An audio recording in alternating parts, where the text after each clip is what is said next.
Good morning everyone, good morning सम्पूर्णमा नमस्ते and good morning. आजको डे 1 देखि सुरु गर्दैछु भ्लग बनाउन चाहिँ। अगाडि पनि भ्लगहरू बनाइरहेको थिएँ, तर अबदेखि चाहिँ दिनकै दिन बनाउने भनेर चाहिँ डे 1 देखि बनाउने सुरु गरौँ भनेर आज चाहिँ सुरुवातको दिन डे 1। सो आज बिहानै म समथिङ 4 बजे 4:30 बजेतिर उठेको थिएँ। अनि बिहान उठेर खाना बनाउनु थियो। बिहानै उठेर अनि मुख धोएर अनि मैले चाहिँ खाना बनाउनतिर लागेँ। आज चाहिँ म के बनाउँछु भनेर हजुरहरूलाई देखाउने नै छु यस भ्लग मार्फत। मैले भात र दाल चाहिँ बसाइसकेको थिएँ, अगाडि नै देखाउन चाहिँ बिर्सेको अघि हेर्न सक्नुहुन्छ। भात र दाल चाहिँ बसाइसकेको थिएँ मैले। त्यसपछि चाहिँ तरकारी काटेँ अनि त्यसपछि धोएर ल्याएर अनि तरकारी बनाउनतिर लागेँ मैले। तरकारीको लागि कराई बसाएको थिएँ ग्यासमा। अनि मैले सोचेँ पानी सुकिसकेको होला भनेर, तर पानी नसुकेको रहेछ। त्यसमा तेल हालिदिएँ, पानी पुरै तेल र पानी मिक्स भएर अनि छिट्टा फालिरहेको थियो। अनि त्यसपछि चाहिँ तरकारी भुटेँ। त्यसपछि भुटिसकेपछि एकछिन भुटेर अनि मैले तरकारीमा माथिबाट टमाटर हालेर फेरि भुटेँ। अनि त्यसपछि त्यो पाक्नमा राखिदिएँ। अनि पिठो मुछेँ, पिठोलाई डो बनाएर अनि रोटी बनाउनतिर लागेँ। अनि यतातिर तरकारी पनि चलाइरहेको थिएँ अनि रोटी पनि बनाइरहेको थिएँ। म उतातिर चाहिँ दुईवटा ग्यास छ नि त, दुईवटामा एउटा एउटा बनाइरहेको थिएँ। अनि रोटी पनि हेर्न सक्नुहुन्छ पाकिसक्यो मेरो रोटी चाहिँ। यसरी फुल्लिन्छ रोटी, देख्न सक्नुहुन्छ। रोटी चाहिँ बिहान नास्ताको लागि र अनि सानुको लागि टिफिनको लागि बनाएको मैले 4वटा। अनि रोटी बनाइसकेपछि चाहिँ म मुख धुनतिर लागेँ, बाहिर गएर मुख धुन लागेँ। अनि बाहिरको हेर्न सक्नुहुन्छ यस्तो अँध्यारो छ। बाहिर चाहिँ अहिले कोही पनि उठिसकेका थिएनन्, अँध्यारै थियो भनौँ, कोही सबै सुतेका थिए। अनि म चाहिँ मुख धुनतिर लागेँ। अनि मुख धोएर आइसकेपछि चाहिँ टावलले मुख पोछेँ। मुख पुछिसकेपछि चाहिँ हल्का हल्का मेकअप त गर्नै पर्यो। अनि त्यसपछि चाहिँ म मेकअप गर्नतिर लागेँ। धेरै मेकअप चाहिँ के होइन होइन, हल्का हल्का सिरम, फेस सिरम, अनि त्यसपछि मोइस्चराइजर, अनि त्यसपछि सनस्क्रिम लगाएर 3वटा चिज मात्रै लगाउँछु म चाहिँ। अनि 3वटै चिज लगाइसकेपछि चाहिँ मेकअप गरिसकेपछि चाहिँ के गर्छु भनेपछि म चाहिँ अब ड्रेस चेन्ज गर्छु, कलेजको लागि ड्रेस चेन्ज गर्छु।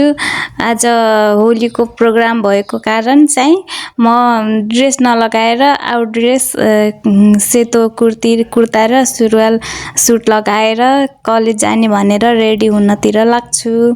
अनि कपडाहरू लगाइसकेपछि चाहिँ हल्का स्टाइल त दिनै पर्यो, देखाउनै पर्यो। हल्का आफूलाई कस्तो भएँ म भनेर देखाउनै पर्यो। कमेन्टमा लेख्नु होला कस्तो भएँ म, कस्तो देखिएँ भनेर। अनि सानो चाहिँ सुतिरहेको थिएँ, अनि त्यसलाई चाहिँ उठ्ने होइन यतिखेर भइसक्यो भनेर भने, अनि एकैछिन सुत्छु भनिरहेको थिएँ।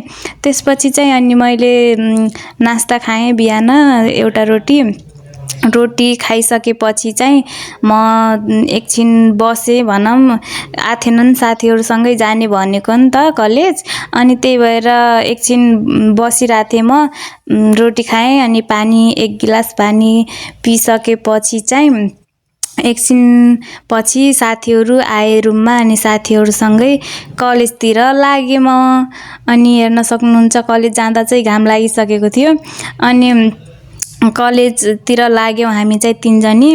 अनि 3 जना कुरा गर्दै, आफ्नो आफ्नो कुरा गर्दै, हाँस्दै बोल्दै कुरा गर्दै कलेजतिर लाग्यौँ। हाम्रो साथीहरूमा चाहिँ कोही एक्टिभै छैन के। अनि त्यही भएर कलेज जान पनि झ्याउ लाग्ने जस्तो, कोही कसैलाई जाम भने पनि नजाने। यिनीहरू पनि मैले भनेर जाउँला भनेर मात्रै गइरहन्। अनि अरू चाहिँ आएनन्, घरमा काम पर्यो के पर्यो भनेर कुरा मात्रै टार्छन्। जहिले पनि कुनै प्रोग्राममा पनि जान मान्दैनन् कलेजमा। अनि त्यसपछि हामी चाहिँ सुरुमै गइसकेका रहेछौँ, छिटै गइसकेका रहेछौँ हामी चाहिँ कलेज। अनि कोही आएको थिएनन्, हामी चाहिँ बस्यौँ त्यहाँनिरै एकछिन बसेर। अनि त्यसपछि कार्यक्रम सुरु भयो हाम्रो चाहिँ। अनि कार्यक्रम सुरु भइसकेपछि चाहिँ सरहरूले एकछिन गन्तव्य राख्नुभयो आफ्नो सबै सरहरूले त राख्नु भएन, चिफ सरले राख्नुभयो। अनि त्यसपछि पहिलाको हाम्रो भूपू चिफ सर भनौँ अब, त्यो चिफ सरले दुईटा सरले चाहिँ आफ्नो गन्तव्य राख्नुभयो। अनि त्यसपछि सुरुमा चाहिँ दियो बालेर अनि त्यसपछि कार्यक्रम सञ्चालन भयो भनौँ। दियो बालेर अनि सयौथुङ्गा। अब चाहिँ सरको गन्तव्य सुन्न सक्नुहुन्छ। सिक्ने एउटा माध्यम हो होली। यहाँ विभिन्न थरी होली रङहरू छ, तर यहाँ तपाईँ कालो रङ देख्नु हुँदैन।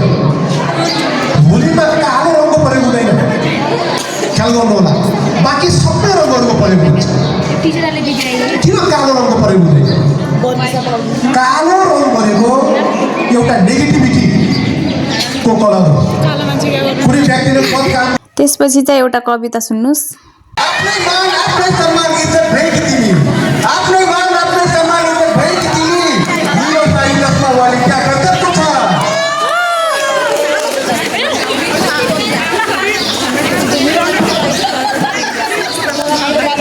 खेलमै रोपेकी छौ पुरा, अरू के भनौँ? खेलमै रोपेकी छौ पुरा, अरू के भनौँ? गर्न सकिनौ बाचा पुरा गर्न, अरू के भनौँ? तिम्रै हुन्छु जीवनभरि भन्ने मान्छेले लगाइहाल्छौ तिम्रो चुरा, अरूको के भनौँ? त्यसैको पनि मुक्त छ। मलाई कविता सुनिसकेपछि चाहिँ नास्ता बाँडिरहेको थिएँ। अनि त्यसपछि नास्तामा के थियो भन्ने कुरा त देखिसक्नुभयो हजुरहरूले। एउटा समोसा थियो अनि मेरो भागमा चाहिँ दुईटा किन छ भनेपछि चाहिँ त्यो चाहिँ मेरो मात्र होइन, मेरो साथीको पनि हो दुईटा। एउटा उसको छ, एउटा मेरो छ, दुईटा एउटैमा मागेको हामीले चाहिँ। त्यसपछि त्यो खाइसकेपछि चाहिँ हामीले यता हेर्न सक्नुहुन्छ अर्को कविता भनिरहेछन्, वाचन गरिरहेछन्। अनि यो चाहिँ मलाई खासै त्यस्तो मन परेन, त्यसैले भोइस चाहिँ कट गरिदिएको मैले। अनि अर्को कविता वाचन गरिसकेपछि चाहिँ हामी समोसा खाइरहेको थियौँ यतिखेर पनि। त्यसपछि चाहिँ खाइसकेपछि चाहिँ समोसा खाइसकेपछि एउटा समोसा कति ढिला खाएको भनेर थियो उताको साथीले चाहिँ। उसले चाहिँ अगाडि खाइसकेको रहेछ अनि हामी दुईजनालाई चाहिँ कति ढिला गरेको खाना भनेर थिएँ। अनि त्यसपछि हामीले समोसा खाइसक्यौँ। अनि त्यसपछि चाहिँ त्यहाँदेखि उठेर उता साइडमा डिजे बजाइरहेको थिएँ अनि डान्स गर्ने देउडा खेल्ने भनेर चाहिँ हामी अगाडितिर लाग्यौँ। अनि चाहिँ हामी देउडा खेल्न सुरु गऱ्यौँ। हामीले हेर्न सक्नुहुन्छ हामी देउडा खेलिरहेछौँ। देउडाको भोइस त सुनाउन मिल्दैन किन भनेपछि चाहिँ यहाँ कपिराइट लाग्न सक्छ मेरो भिडियोमा।